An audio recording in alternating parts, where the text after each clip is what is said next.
അസ്സലാമു അലൈക്കും വറഹ്മത്തുള്ളാഹി വബറകാതുഹു. ഇൻഷാ അല്ലാഹ് നാളെ പിര കണ്ടാൽ നമ്മുടെ മേലെ നിർബന്ധമാകുന്ന ഒരു കാര്യമാണ് ഫിത്ർ സക്കാത്ത്. എന്തിനാണ് ഫിത്ർ സക്കാത്ത് കൊടുക്കുന്നത്? ആർക്കാണ് ഈ ഫിത്ർ സക്കാത്ത് നിർബന്ധമാകുന്നത്? എല്ലാ മക്കളുടെ പേരിലും ഇത് കൊടുക്കണോ? ഇനി കൊടുക്കപ്പെടുന്ന മക്കളിൽ കൊടുക്കപ്പെടുന്ന ആളുകൾ ഉണ്ടാകേണ്ട ഷർത്തുകൾ എന്തൊക്കെയാണ്? ഈ സക്കാത്ത് എന്താണ് സക്കാത്തായി കൊടുക്കേണ്ടത്? എത്രയാണ് കൊടുക്കേണ്ടത്? എപ്പോഴാണ് കൊടുക്കേണ്ടത്? ആർക്കാണ് കൊടുക്കേണ്ടത്? ഇതിനെക്കുറിച്ച് നാം കൃത്യമായി അറിഞ്ഞിരിക്കണം.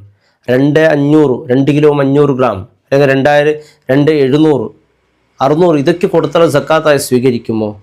തീർച്ചയായും ഇതിൻ്റെ കൃത്യമായ കണക്കറിഞ്ഞ് തന്നെ നാം കൊടുക്കണം. കുറച്ച് കുറഞ്ഞാൽ എൻ്റെ പ്രിയപ്പെട്ടവർ ആ സക്കാത്തായത് പരിഗണിക്കപ്പെടുകയില്ല. സക്കാത്തിൻ്റെ കണക്ക് ഈ ക്ലാസ് അവസാനം വരെ കേൾക്കുമ്പോൾ നിങ്ങൾക്ക് കൃത്യമായി മനസ്സിലാക്കും. ഇതേ രീതിയിൽ തന്നെ കൊടുത്താലേ നിങ്ങളെ സക്കാത്തായി പരിഗണിക്കപ്പെടുകയുള്ളൂ. ഇല്ലെങ്കിൽ സക്കാത്തായി പരിഗണിക്കപ്പെടില്ല. സക്കാത്തായി പരിഗണിച്ചില്ലെങ്കിൽ എന്ത് സംഭവിക്കും? സംഭവിക്കാൻ പോകുന്ന ഇതാണ്. മുത്തായ റസൂൽ സ്വല്ലല്ലാഹു അലൈഹി വസല്ലം തങ്ങൾ പറയുന്നു, ഇന്ന സൗമ റമളാൻ മുഅല്ലക്കും മിൻ സവാഇ ദുനിയ. അത് ആകാശ ഭൂമികൾക്കിടയിൽ അത് ബന്ധിക്കപ്പെട്ടതായിരിക്കും നോമ്പ്. അത് അള്ളാഹുലേക്ക് ഉയർത്തപ്പെടണമെങ്കിൽ ഹത്താ തുഅദ്ദി ബിസ്സദഖത്തുൽ ഫിത്ർ, സദഖത്തുൽ ഫിത്ർ കൊണ്ട് അള്ളാഹു അതിനെ ഉയർത്തുകയുള്ളൂ. നാം സക്കാത്തുൽ ഫിത്ർ നൽകുമ്പോൾ അള്ളാഹു റബ്ബ് സുബ്ഹാനഹു വ തആല റമളാൻ അള്ളാഹു ചിറക് നൽകും. അങ്ങനെ ആ ചിറകിലൂടെ അത് പറന്ന് അർശിലേക്ക് പോകും, അവിടെ നിക്ഷേപിക്കും. അതിൻ്റെ അവകാശിക്കായതവിടെ കാത്തിരിക്കും. ഫിത്ർ സക്കാത്ത് കൃത്യമായി നൽകില്ലെങ്കിലോ ഇത് ഭൂമികൾക്കിടയിൽ അങ്ങനെ തങ്ങി നിൽക്കുമെന്ന് മുത്തായ റസൂൽ സ്വല്ലല്ലാഹു അലൈഹി വസല്ലം തങ്ങൾ പഠിപ്പിച്ചിട്ടുണ്ട്. എന്തിനാണ് ആദ്യം മനസ്സിലാക്കേണ്ടത്? എന്തിനാണ് ഈ ഫിത്ർ സക്കാത്ത് നൽകുന്നത്? അതിൻ്റെ ഉദ്ദേശം, അതായത് നിസ്കാരത്തിൽ എന്തെങ്കിലും പ്രശ്നങ്ങൾ വന്നാൽ അത് പരിഹരിക്കാൻ വേണ്ടി നാം സഹവിൻ്റെ സുജൂദ് ചെയ്യും. എന്നാൽ നമ്മുടെ നോമ്പിൽ ഒരുപാട് പിഴവുകൾ വന്നിട്ടുണ്ടാകാം, ചില തെറ്റുകൾ നമ്മുടെ ഭാഗത്ത് വന്നിട്ടുണ്ട് അറിഞ്ഞും അറിയാതെ. അതിനൊക്കെ പരിഹരിച്ച് നമ്മുടെ പരിശുദ്ധ റമളാൻ അല്ലാഹു സ്വീകരിക്കാൻ വേണ്ടിയാണ് ഫിത്ർ സക്കാത്ത് നാം നൽകുന്നത്. ഫിത്ർ സക്കാത്ത് കൊണ്ട് വലിയ കാരുണ്യ പ്രവർത്തനമാണ്. ഒരു വീട്ടിലും പെരുന്നാൾ ദിവസം ഭക്ഷണത്തിന് അരിയില്ലാതാകരുത്. എല്ലാവരും, ഒരുപാട് ആളുകൾ ഫിത്ർ സക്കാത്തിന് അവകാശികളാകുന്നുണ്ട്. ആർക്കാണ് ഇത് നിർബന്ധമാകുന്നത്? വളരെ കൃത്യമായി നാം പഠിക്കണം. അത് പഠിച്ചുകൊണ്ട് എത്ര നൽകണമെന്നുള്ളത് കൃത്യം അറിഞ്ഞിരിക്കണം. അതിനെക്കുറിച്ചാണ് ഇന്നലെ ഇപ്പോൾ തറാവീഹ് നിസ്കാരത്തിൻ്റെ ശേഷം ക്ലാസ് ഉണ്ടായിരുന്നു ഫിത്ർ സക്കാത്തിനെ കുറിച്ച്. ആ സമയത്ത് ചോദിച്ച ഒരുപാട് ചോദ്യങ്ങൾ അങ്ങനെയാണ്. ഒരാൾ ചോദിച്ച്, നമ്മുടെ പള്ളിയിൽ ഉസ്താദന്മാർ, ഇപ്പോൾ ചില പള്ളികളിൽ അങ്ങനെയാണ്, വർഷം തോറും ഉസ്താദന്മാർ ഇങ്ങനെ ചേഞ്ച് ആകുന്നു. അപ്പോൾ ഒരു ഖത്തീബ് വന്നിട്ട് പറയും 2500 കൊടുത്താൽ മതി, മറ്റേ ഖത്തീബ് വന്നിട്ട് പറയുന്നത് 2600 കൊടുത്താൽ മതി. ഇപ്പം നിങ്ങൾ പറഞ്ഞ കണക്ക് ഇതാണ്, ഈ കണക്കാണ്. ഏതാണ് ശരി? ഞാനിപ്പോൾ പറഞ്ഞ അതാണ് ശരി. പിന്നെ എന്തുകൊണ്ട് ഇത് വ്യത്യാസങ്ങൾ വരുന്നു? ഒരു കാര്യത്തെ നാം ഡീപ്പായി പഠിക്കുമ്പോഴാണ് അതിൻ്റെ കൃത്യമായി മനസ്സിലാകുന്നത്. അപ്പം എൻ്റെ പ്രിയപ്പെട്ട, ഞാൻ കൃത്യമായി എങ്ങനെയാണ് അത് കൊടുക്കേണ്ടത്, അതിനെക്കുറിച്ച് കൃത്യമായ ഒരു കണക്ക് ഇൻഷാ അല്ലാഹ് നമുക്ക് വീഡിയോയിൽ നിന്ന് കിട്ടും. ആദ്യം നാം മനസ്സിലാക്കേണ്ടത്, ഇത് ആർക്കാണ് നിർബന്ധമാകുന്നത് ഈ ഫിത്ർ സക്കാത്ത് എന്നുള്ളത്. ഇത് നിർബന്ധമാകുന്നത് തനിക്കും താൻ ചെലവെടുക്കാൻ നിർബന്ധമായവരുണ്ടല്ലോ. ഇപ്പം ഞാൻ, എൻ്റെ ഭാര്യ, എൻ്റെ മക്കൾ, അതുപോലെ എൻ്റെ ഉമ്മ, അല്ലേ, എൻ്റെ വാപ്പ, അങ്ങനെ ഞാൻ ചെലവെടുക്കാൻ ആർക്കെല്ലാം നിർബന്ധമാക്കുന്നു അവരുടെ പെരുന്നാൾ ദിവസത്തിൻ്റെ ആ 20 മണിക്കൂർ അവരുടെ വസ്ത്രം, പാർപ്പിടം, ഇതിലെല്ലാം മികച്ചെന്തെങ്കിലും ഉണ്ടെങ്കിൽ ഫിത്ർ സക്കാത്ത് കൊടുക്കൽ ഞാൻ നിർബന്ധമാക്കും. അവർ കൊടുത്തിരിക്കണം. അവ നിർബന്ധം ആർക്കാണ്? ചുരുക്കി മനസ്സിലാക്കി മതി. ഒരുപാട് വിശാലതയിലേക്ക് കടക്കുമ്പോൾ പറഞ്ഞ വിഷയങ്ങളൊക്കെ മറന്നുപോകും. അപ്പോൾ ആർക്ക് നിർബന്ധമാകുന്നു എന്ന് മനസ്സിലായി. എല്ലാ മക്കൾക്കും ഈ സക്കാത്ത്, ഫിത്ർ സക്കാത്ത് ബാപ്പ തന്നെ കൊടുക്കണം, അങ്ങനൊന്നുമില്ല. ഉദാഹരണക്ക് എനിക്കൊരു ചെറിയ കുട്ടിയുണ്ട്. ആ കുട്ടിക്ക് ഒരുപാട് സമ്പത്തുണ്ട്. എന്നാൽ ആ കുട്ടിയുടെ സക്കാത്ത് അവൻ്റെ സമ്പത്തിന് കൊടുക്കാം, ഞാൻ തന്നെ കൊടുക്കണമെന്നില്ല. ഇനി കുട്ടി വലിയവനാണ്, അവനക്ക് ജോലി ചെയ്യാനുള്ള കഴിവുണ്ട്, അവനോട് സമ്പത്തുള്ളൂ, എന്നാൽ അവൻ്റെ സക്കാത്ത് ഞാൻ കൊടുക്കേണ്ടതില്ല. ഇനി അവൻ്റെ ഇപ്പോൾ ചെറിയ കുട്ടിയുടെ സക്കാത്ത് ഞാൻ കൊടുത്തു എന്ന് വിചാരിച്ചാൽ, എന്നാൽ അത് സക്കാത്തായി പരിഗണിക്കപ്പെടും. എന്നാലോ ഇതേ സമയത്ത് വലിയ കുട്ടിയുടെ സക്കാത്ത് അവൻ്റെ അനുവാദമില്ലാതെ ഞാൻ കൊടുത്താൽ അത് സക്കാത്തായി പരിഗണിക്കപ്പെടുകയില്ല. അത് അവൻ തന്നെ കൊടുക്കണം എന്നാണ്. ഉദാഹരണക്ക് വ്യഭിചാരത്തിലൊരു കുട്ടി ഉണ്ടായി, ഉമ്മാക്കറിയാമല്ലോ ഇത് കുട്ടി വ്യഭിചാരത്തിൻ്റെതാണ് എന്ന്. അപ്പം ഈ കുട്ടിയുടെ സക്കാത്ത് ആര് കൊടുക്കണം? ഉമ്മ തന്നെ കൊടുക്കണം. അത് ഉമ്മയുടെ പേരിലാണ് നിർബന്ധമാക്കുന്നത്. അപ്പോൾ ആരുടെ പേരിലെല്ലാം സക്കാത്ത് കൊടുക്കണം എന്ന് ഏകദേശം ക്ലിയർ ആയില്ലേ?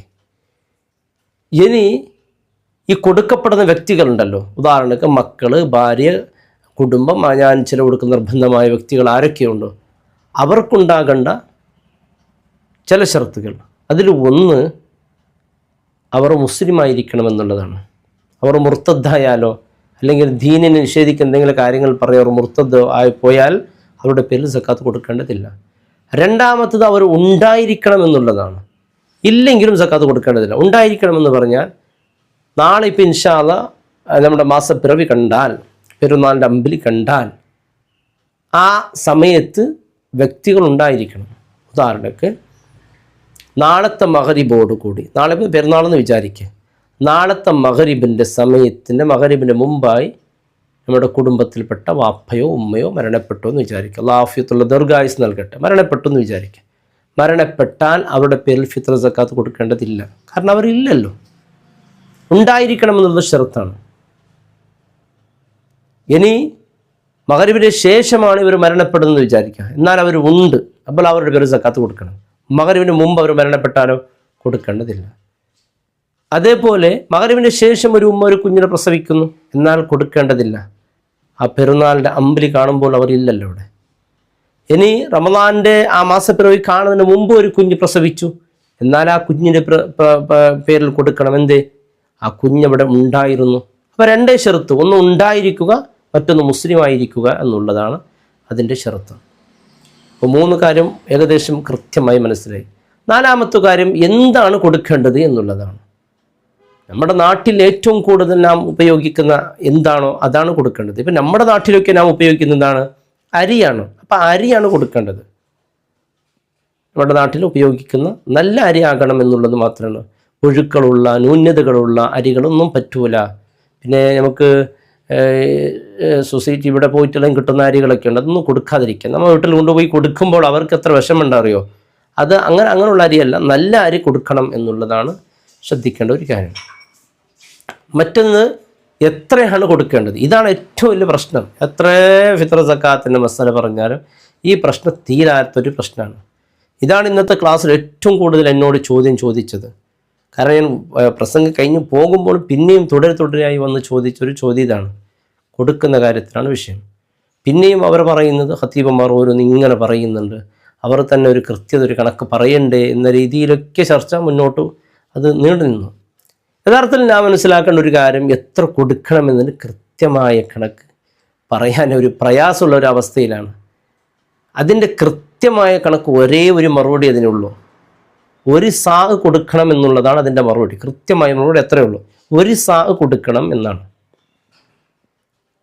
ഈ സാനെ കുറിച്ച് ഞാൻ പഠിക്കണം. എന്താണ് ഈ സാ എന്ന് പറഞ്ഞാൽ? 4 മുദ്ദിനാണ് ഒരു സാ എന്ന് പറയുന്നത്.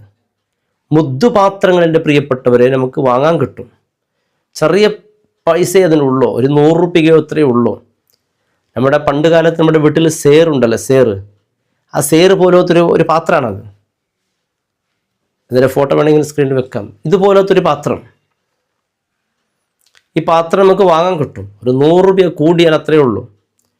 ഈ പാത്രം എൻ്റെ പ്രിയപ്പെട്ടവരെ, ഈ പാത്രത്തിലേക്ക് അരി മുറക്കാം. എന്നിട്ട് ഒരു സ്കെയിൽ കൊണ്ട് അതിൻ്റെ മുകളിലേക്കാണ് ഒരു വര ഇങ്ങനെ വരക്കുമ്പോൾ അത് നിറയും, അല്ല കൃത്യമായി നിറയും. അങ്ങനെ 4 മുദ്ദ് എണ്ണിയിട്ട് ഒരു പാത്രത്തിലേക്ക് ഇടുമ്പോൾ അത് ഒരു സാ ആയി മാറും. ആ സാ ആണ് കൊടുക്കേണ്ടത്. അപ്പോൾ ഈ കിലോഗ്രാം ആകുമ്പോൾ എത്രയാണ് കൊടുക്കുന്നത്? നമുക്കിപ്പോൾ അത്ര അതിൻ്റെ കണക്കേ അറിയുള്ളൂ. ഈ സാ നമുക്കൊന്നും അറിയില്ല, മുദ്ദിൻ്റെ പാത്രം നമ്മുടെ കയ്യിലില്ല. എന്നാൽ എത്ര കൊടുക്കേണ്ടി വരും? ഓരോ അരികൾ വ്യത്യസ്തമായിട്ടാണ് പ്രിയപ്പെട്ടവരത് വരുന്നത്. ചില അരികൾ വരുന്ന കണക്ക് എത്ര അറിയോ? ചില അരികൾ വരുന്ന കണക്ക് ഒരു പ്രത്യേകിച്ചൊരു ശ്രദ്ധിക്കേണ്ട ഒരു കാര്യമുണ്ട്. ഫിത്ർ സക്കാത്ത് നാം നടന്നു കൊണ്ടുപോയി കൊടുക്കുമ്പോഴൊക്കെ നമുക്ക് വലിയ പ്രതിഫലമൊക്കെ കിട്ടുകയാണ്. നിസ്സാരമായൊന്നും കാണാൻ പാടില്ല. ഫിത്ർ സക്കാത്ത് നാം കൊടുക്കുമ്പോൾ ഓരോ ചവിട്ടടിക്ക് അള്ളാഹു നമുക്ക് നൽകുന്നത് എത്ര പ്രതിഫലം. മൻ മഷാ ബിസ്വദഖത്തിൽ ഫിത്ർ, ഒരാൾ ഫിത്ർ സക്കാത്തുമായി ഫക്കീരിൻ, ആ ഫക്കീറിൻ്റെ അരികിൽ പോകുമ്പോൾ അവനിക്ക് അള്ളാഹു എഴുതപ്പെടുന്ന ബിക്കുല്ലി ഖദമിൻ അൽഫി ദറജ, ലക്ഷ പ്രതിഫലമാണ്. 10 ലക്ഷത്തോളം പ്രതിഫലം ഒരു ചവിട്ടടിക്ക് അള്ളാഹു നൽകുന്നുണ്ട്. വലിയ പുണ്യമുള്ള കർമ്മമാണ്. ഒരാളും പട്ടിണില്ലാതെ അന്നത്തെ നോമ്പിൻ ദിവസം എല്ലാവരും സന്തോഷിക്കണം. അതുകൊണ്ട് പണം ഒന്നും കൊടുക്കാൻ പറ്റില്ല, അരി തന്നെ കൊണ്ടുപോയി കൊടുക്കണമെന്ന് പറയുന്നത്. അല്ലാഹു റബ്ബ് സുബ്ഹാനഹു വ തആല തൗഫീഖ് നൽകട്ടെ. അപ്പോൾ ഈ മുദ്ദ് പാത്രത്തിൽ അരി ഇട്ട് ആ പാത്രത്തിൻ്റെ അരിയെടുത്ത് ഒന്ന് തൂക്കി നോക്കിയാൽ, വേറെ വേറെ അരികളുണ്ടല്ലോ നമ്മുടെ നാട്ടിൽ, ഒരുപാട് അരികളുണ്ടല്ലേ, ഒരുപാട് പേരിൽ അറിയപ്പെടുന്ന അരികളുണ്ട്. ഈ അരികൾ ഓരോ പാത്രത്തിൽ നാം ഇട്ടെന്ന് വിചാരിക്കുക. ആ അരിയെടുത്ത് നാം അത് തൂക്കി നോക്കുമ്പോൾ ചില അരികൾ 650 ഗ്രാം വരാം, ചില അരികൾ എത്ര വരാം, 700 ഗ്രാം വരാം, ചിലത് 720 ഗ്രാം വരാം, ചിലത് 710 ഗ്രാം വരാം, ചിലത് 700 ഗ്രാം വരാം, ചിലത് 750 ഗ്രാം. ഇങ്ങനെയൊക്കെ വ്യത്യസ്തമായ കണക്ക് വരും. ഒരു കൃത്യമായ കണക്ക് വരേയില്ല. കുറേ ചെറിയ അരികൾ, അതായത് ഭാരം കുറവുള്ള അരികൾ കുറേ വരും, അരി കൂടുതലായിരിക്കും. നല്ല ഭാരമുള്ളത് ഇതിൽ അരി അലവ് കൂടും, അത് തൂക്കുമ്പോൾ കനം കൂടുതലുണ്ടാകും, തൂക്കം കൂടുതലുണ്ടാകും. അങ്ങനെ വ്യത്യസ്തമായ കണക്കുണ്ടാകും. അതുകൊണ്ട് അതിനുള്ള ഒരു മറുപടി എന്ന് പറയുന്നത് ഒരു മുദ്ദുപാത്രം എടുക്കുക എന്നുള്ളതാണ് ഏറ്റവും നല്ല മറുപടി. 4 പ്രാവശ്യം ആ മുദ്ദുപാത്രത്തിലെടുക്കുക, ഇട്ട് കൊടുക്കുക, തീർന്നു, അത്രേ ഉള്ളൂ. ഇനിയിപ്പോൾ കിലോ കണക്കിലെടുക്കുകയാണെങ്കിൽ വളരെ സൂക്ഷ്മതയ്ക്ക് വേണ്ടി പറയുകയാണ്, അതല്ലാതെ പുതിയൊരു ഫത്വഹുമായിട്ട് വരുന്നതല്ല. അങ്ങനെ വിചാരിക്കുന്നത് പുതിയ ഫത്വഹുമായിട്ട് ഉസ്താദ് വന്നു എന്ന്. ഒരു സൂക്ഷ്മതയ്ക്ക് ഞാൻ പറയുകയാണ്. 750 ഗ്രാം ഇപ്പോൾ തൂക്കി നോക്കുന്നിടത്തോളം ഞാൻ ഒരുപാട് അരികൾ നോക്കിയപ്പോൾ നമുക്ക് 750-നേക്കാൾ മുകളിലേക്ക് ഒരു അരി പോയതായിട്ട് കാണുന്നില്ല. 750 ഗ്രാമിനേക്കാൾ കൂടുതൽ മുകളിലേക്ക് പോയ കണക്ക് കണ്ടിട്ടില്ല. അതിൻ്റെ ഉള്ളിൽ തന്നെയാണ് ഒതുങ്ങുന്നത്. 600, 650, 710, 720, 725 അത്രയേ ഉള്ളൂ. 750-നേക്കാൾ മുകളിലേക്ക് പോയ ഒരു അരിയും സാധാരണ ഇപ്പോൾ ഇവിടെ കാണുന്നില്ല. അപ്പം നമുക്ക് 750 ഗ്രാം എടുക്കാം. 750 ഗ്രാം എടുത്ത് അത് 4 പ്രാവശ്യം അതിന് നോക്കുമ്പോൾ, ഗുണിച്ച് നോക്കുമ്പോൾ എത്ര കിട്ടും, ഇൻഡ് ചെയ്യുമ്പോൾ എത്ര കിട്ടും, ഏകദേശം 3 കിലോ കിട്ടും. സൂക്ഷ്മതയ്ക്ക് വേണ്ടി ഞാൻ പറയട്ടെ, 3 കിലോ കൊടുക്കുക, 3 കിലോ കൊടുക്കുക. പിന്നെ 2600 നാം ഇതുവരെയൊക്കെ കൊടുത്തുകൊണ്ടുണ്ടായിരുന്നു ഉസ്താദെ. അപ്പോൾ ഇതുവരെയൊക്കെ ഞങ്ങൾ സക്കാത്ത് പാകത്തില്ല. 2600 നിങ്ങൾ കൊടുത്തുകൊണ്ടിരുന്നത് അത് ഈ സാറിൻ്റെ മുദ്ദിൻ്റെ പാത്രത്തിൽ കൃത്യമായ കണക്കാണെങ്കിൽ അത് സക്കാത്തായിട്ട് പരിഗണിക്കപ്പെടും. പക്ഷേ അത് കൃത്യമായ കണക്കല്ലെങ്കിൽ നഷ്ടപ്പെടും. നിങ്ങൾക്ക് കാര്യം കൃത്യമായി മനസ്സിലായോ? എന്താണ്? ഒരു സാ ആണ് കൊടുക്കേണ്ടത്. ഒരു സാ എന്ന് പറഞ്ഞാൽ 4 മുദ്ദാണ്. 4 മുദ്ദിൽ ഒരു മുദ്ദ് ചിലപ്പോൾ വ്യത്യസ്തമായ കണക്കുകൾ വരും തൂക്കുമ്പോൾ. അപ്പോൾ 750 ഗ്രാമിനേക്കാൾ കൂടുതൽ ആ മുദ്ദ് പോകുന്നില്ല ഇപ്പോഴത്തെ നമ്മുടെ അരികളെ കണക്കനുസരിച്ച് നോക്കുമ്പോൾ. അപ്പോൾ 750 എന്നുള്ളത് കൂടുതലായിട്ടാണ് പറഞ്ഞത്. അപ്പോൾ 750 നോക്കുമ്പോൾ 3 കിലോ വളരെ കൃത്യമല്ല, കൂടിയേ വരുവുള്ളൂ, കുറയൂല എന്നാണ്. കുറഞ്ഞാലാണ് പ്രശ്നം, കൂടിയാൽ പ്രശ്നമില്ല, എത്രയും കൊടുക്കുക. പിന്നെ നമ്മുടെ കൂടുമ്പോൾക്ക് ചില പ്രശ്നങ്ങൾ വരുന്നില്ല. കുറയുമ്പോഴാണ് ഈ സക്കാത്തായിട്ട് പരിഗണിക്കപ്പെടാതിരിക്കുന്നത്. അപ്പോൾ 3 കിലോ കൊടുക്കുമ്പോൾ ഏകദേശം അതൊരു കൂടുതലായി ഒരു സൂക്ഷ്മതക്ക് ആ ഒരു കണക്കാണ് ഏറ്റവും നല്ലത് എടുക്കൽ എന്നാണ് എൻ്റെ പ്രിയപ്പെട്ടവരെ ഞാൻ മനസ്സിലാക്കേണ്ടത്. അത്ര 3 കിലോ കൊടുക്കുക. അള്ളാഹു തൗഫീക്ക് നൽകട്ടെ. ആ പാത്രം കിട്ടുകയാണെങ്കിൽ അൽഹംദുലില്ലാ, അതാണ് ഏറ്റവും നല്ലത്. ഇനി അപ്പോൾ നമുക്ക് കൃത്യമായി മനസ്സിലായില്ലേ എത്രയാണ് കൊടുക്കേണ്ടത്. ഇനിയൊരു ചോദ്യം, എപ്പോഴാണ് ഇത് കൊടുക്കേണ്ടത് എന്നുള്ളതാണ്. കൊടുക്കേണ്ട സമയം 5 സമയമുണ്ട്. കൊടുക്കേണ്ട സമയം 5. ഒന്നാമത്തെ സമയം ജായിസായ സമയം, അനുവദനീയമായ സമയം.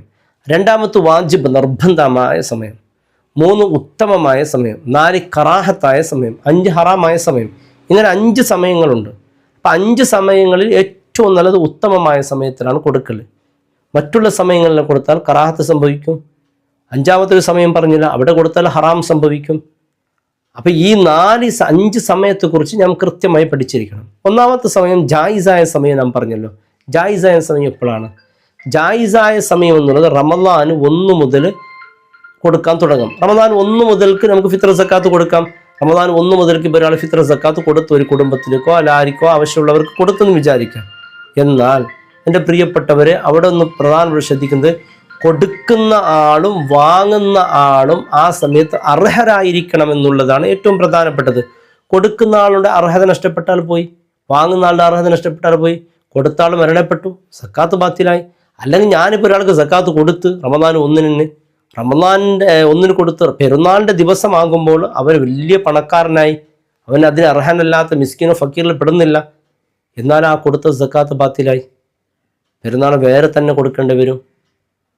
അല്ലെങ്കിൽ കൊടുത്ത ആൾ കാഫിറായി, അല്ലെങ്കിൽ മുർത്തദായി, അല്ലെങ്കിൽ അർഹത അവനിൽ നിന്ന് നഷ്ടപ്പെടുകയാണ്. എന്നാൽ ആ ഫിത്ർ സക്കാത്ത് ആ സമയത്തും ഞാൻ റമദാൻ 1 കൊടുത്ത് റമദാൻ അവസാനം, അതായത് പെരുന്നാളിൻ്റെ ആ ദിവസം, നാളത്തെ രാത്രി അവൻ ആരാണ്? ഫക്കീറോ മിസ്കിനോ ഏതെങ്കിലും അർഹതയിൽപ്പെട്ട ആളാണെങ്കിൽ അത് സക്കാത്തായി പരിഗണിക്കപ്പെടും, അല്ലെങ്കിൽ അത് സക്കാത്തായി പരിഗണിക്കില്ല. അപ്പോൾ അനുവദനമായ സമയം അങ്ങനെയാണ്. അപ്പോൾ 1 മുതൽ തന്നെ കൊടുക്കാവുന്നതാണ്. റമദാൻ 1 മുതൽ തന്നെ കൊടുക്കാവുന്നതാണ്. കൊടുത്താലോ റമദാൻ നിർബന്ധമാകുന്ന ആ സമയം എത്തുമ്പോൾ അവൻ എന്തായിരിക്കണം? അർഹത വ്യക്തി കൊടുക്കുന്ന ആളും വാങ്ങുന്ന ആളും അർഹനായിരിക്കണം. കൊടുത്ത ആൾ മരണപ്പെട്ടാലോ സക്കാത്ത് പോയി. അത് 1. രണ്ടാമത്തൊരു ഷർത്ത് എന്നുള്ളത്, രണ്ടാമത്തെ സമയം എന്നുള്ളത് നിർബന്ധമായ സമയം. നിർബന്ധമായ സമയം എപ്പോഴാണ്? നാളെ മഗ്‌രിബ് അസ്തമിക്കലോടുകൂടി, അതായത് നമുക്ക് എന്ത് കണ്ടു? മാസപ്പിറവി കണ്ടു. അപ്പോൾ പെരുന്നാളാണല്ലോ, ശവ്വാൽ 1 പെരുന്നാൾ. അപ്പോൾ അത് നിർബന്ധമായ സമയമാണ്. പെരുന്നാൾ നിസ്കാരത്തിന് മുമ്പായി കൊടുക്കുക, അത് നിർബന്ധമായ സമയമാണ്. ഇനി ഉത്തമമായ സമയം എപ്പോഴാണ്? പെരുന്നാൾ നിസ്കാരത്തിന് വരുന്നതിന് മുമ്പ് കൊടുത്തിരിക്കുക എന്നുള്ളത് അത് ഉത്തമമായ സമയമാണ്. ഇനി 4മത്തൊരു സമയം കറാഹത്ത്. പെരുന്നാൾ നിസ്കാരത്തിൻ്റെ ശേഷവും അത് നീട്ടിവെക്കാൻ പാടില്ല, അത് കറാഹത്താണ്. അത്യാവശ്യം അർഹരായ വ്യക്തികളെ പ്രതീക്ഷിച്ചു കൊണ്ടാണെങ്കിൽ പ്രശ്നമല്ല. അതല്ലാത്ത രീതിയിൽ ഒരു നീട്ടിവെക്കലുണ്ടല്ലോ, അത് കറാഹത്താണ്, പാടില്ല. 5മത്തൊരു സമയം പറഞ്ഞു ഹറാമായ സമയം. ഹറാമായ സമയം എപ്പോഴാണ്? പെരുന്നാൾ നിസ്കാരം കഴിഞ്ഞതിന് ശേഷവും അത് നീട്ടിവെക്കുക, പെരുന്നാൾ നിസ്കാരം കഴിഞ്ഞിട്ടും അത് കൊടുക്കാതിരിക്കുക, ഒരു കാരണവുമില്ലാതെ, എന്നാൽ അത് ഹറാമാണ്. അള്ളാഹു കാക്കട്ടെ. അപ്പോൾ ഇത് 5 സമയങ്ങൾ ശ്രദ്ധിക്കേണ്ടതാണ്. കൊടുക്കേണ്ട സമയത്തിൻ്റെ വിഷയത്തിൽ ഇതാണ്. ഇനി ആർക്കാണ് ഇത് കൊടുക്കേണ്ടത്? 8 അവകാശികളുണ്ട്. ഇപ്പം നമ്മുടെ നാട്ടിലുള്ള അവകാശികൾ ആരാണ്? 1 ഫക്കീറുണ്ട്, 2മത്തെ മിസ്കീനുണ്ട്, 3മത്തെ കടക്കാരൻ, അവനിക്ക് കൊടുക്കാം. 4മത്തെ പുതുതായി ഇസ്ലാമിലേക്ക് വന്നവന് കൊടുക്കാം. പിന്നെ നമ്മുടെ നാട്ടിൽ കാണപ്പെടാത്തവരാണ് അതായത് സക്കാത്തിൻ്റെ ജീവനക്കാർ. നമ്മുടെ നാട്ടിൽ അത് ഇസ്ലാം രാഷ്ട്രത്തിലേ ഉണ്ടാവുകയുള്ളൂ. പിന്നെ മോചനം ചെയ്തവർ, അതായത് അടിമത്വ മോചനം ചെയ്തത്. ഇപ്പോൾ അടിമത്വം ഇല്ലല്ലോ, അതാണ് 6മത്തൊരു വിഭാഗം. 7മത്തൊരു വിഭാഗം എന്ന് പറയുന്നത് യുദ്ധത്തിന് പോകുന്നവർ, അതും ഇല്ലല്ലോ നമ്മുടെ നാട്ടിൽ. 8മത്തെ വിഭാഗം എന്ന് പറയുന്നത് വഴി യാത്രക്കാർ, യാത്ര പോകുന്നവർ, സക്കാത്തിൻ്റെ ഇതിലൂടെ യാത്ര പോകുന്നവർ. ഇങ്ങനെയാണ് 8 വിഭാഗം. ഈ അവകാശികൾക്ക് തന്നെ അത് കൊടുക്കണം. പരസ്പരം ചില ആളുകൾ കുടുംബത്തിന് അങ്ങോട്ടും ഇങ്ങോട്ട് കൊടുക്കുക, പിടിക്കുക, ഇതൊന്നും പറ്റൂല. അവരവകാശികളാണ് പറ്റും. അല്ലെങ്കിൽ നമ്മുടെ ജ്യേഷ്ഠൻ നല്ല സമ്പന്നനാണ്, ഫക്കീറും അല്ല മിസ്കിനും അല്ല, ഒന്നുമല്ല, ഞാൻ അവന് കൊടുക്കാണ്, അവൻ ഇങ്ങോട്ട് തരാണ്, അവിടെ നിന്ന് അങ്ങോട്ടും ഇങ്ങോട്ട്, അത് പറ്റൂല. നിൻ്റെ തൊട്ടയൽവാസിയിൽ ഒരു പാവപ്പെട്ടവനുണ്ടെങ്കിൽ അവനിക്കാണ് കൊടുക്കേണ്ടത്. അതല്ലാതെ നീ മറ്റു കുടുംബങ്ങൾക്ക് ഇങ്ങനെ കൊടുത്ത് അങ്ങോട്ടും ഇങ്ങോട്ടത് അതൊന്നും പറ്റൂല. അർഹരായ വ്യക്തികൾക്ക് തന്നെ അത് കൊടുക്കണം. പിന്നെ പ്രത്യേകിച്ച് സക്കാത്ത്, നമ്മുടെ സക്കാത്തുൽ മാൽ, അത് വളരെ അവഗണിച്ചു കൊണ്ടിരിക്കുന്ന ഒരവസ്ഥയാണ്. അത് പറയുമ്പോഴൊക്കെ തന്നെ നിങ്ങൾക്ക് വിഷമാവും. അവസ്ഥ അതൊന്നും പറയല്ലേ എന്ന്. ഒരാളെ കയ്യിൽ 95 ഗ്രാം വെള്ളി, എത്ര വരും അതിൻ്റെ പണം? 1,1,00,000 അല്ലേ, 1,70,000 രൂപ വരെ വരും അല്ലേ? അതിൻ്റെ കണക്ക് കൃത്യമായല്ല ഞാൻ പറയുന്നത്. 550 ഗ്രാമിൻ്റെ പണം അത്രയാണ്. ഒരാളെ കയ്യിൽ ഒരു 2 ലക്ഷം രൂപ ഉണ്ടെന്ന് വിചാരിക്കുക. എന്നാൽ അയാൾ നിർബന്ധമാണ് സക്കാത്ത് കൊടുക്കാൻ. 1 വർഷം അവൻ്റെ ബാങ്കിൽ അത് സൂക്ഷിച്ചു വെക്കുന്നുണ്ടെങ്കിൽ അവൻ ആ 2 ലക്ഷം രൂപയിൽ സക്കാത്ത് കൊടുക്കണം. കൊടുത്തില്ലെങ്കിൽ അത് നാശമാണ്, അവൻ്റെ സമ്പത്തെ അത് നശിപ്പിക്കും, അവൻ്റെ അപകടമാണത്. 2 ലക്ഷം രൂപ ഉള്ളവർ എത്ര ആളുകളുണ്ടാവും? അപ്പോൾ എത്രയോ ആളുകൾ സക്കാത്തിൻ്റെ ബാധ്യസ്ഥരായിരിക്കും. പക്ഷെ ആരും പരിഗണിക്കാറില്ല. വീട്ടിൽ ഒരുപാട് സ്വർണം സൂക്ഷിച്ചു വെക്കുന്നുണ്ട്, എപ്പോഴും ധരിക്കുന്ന സ്വർണ്ണങ്ങൾ ഒഴികെ അലമാരയിൽ സൂക്ഷിച്ചു വെക്കുന്ന സ്വർണ്ണങ്ങളുണ്ടല്ലോ, അതിന് സക്കാത്ത് കൊടുക്കണം. അതിൻ്റെ കണക്ക് 85 ഗ്രാം ഉണ്ടെങ്കിൽ 10 പവൻ്റെക്കാൾ കൂടുതൽ സ്വർണം വീട്ടിലുണ്ടെങ്കിൽ അത് കൊടുക്കണം, സക്കാത്ത് കൊടുക്കാൻ നിർബന്ധമാണ്. ഇല്ലെങ്കിൽ അത് നമ്മുടെ വീട്ടിലേക്ക് തന്നെ അത് നാശമായിരിക്കും.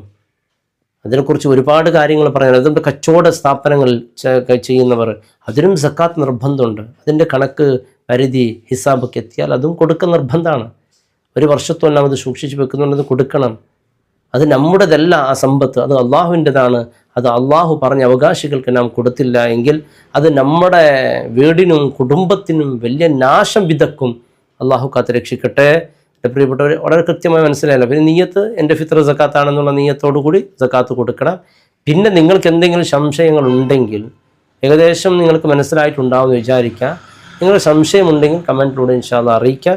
അതിനുള്ള മറുപടിയായി ഇൻഷാ അല്ലാഹ് സമയം സൗകര്യം കിട്ടുമ്പോൾ ഇൻഷാ അല്ലാഹ് നാം വരും. അള്ളാഹു അനുഗ്രഹിക്കട്ടെ. അസ്സലാമു അലൈക്കും വറഹ്മത്തുള്ളാഹി വബറകാതുഹു.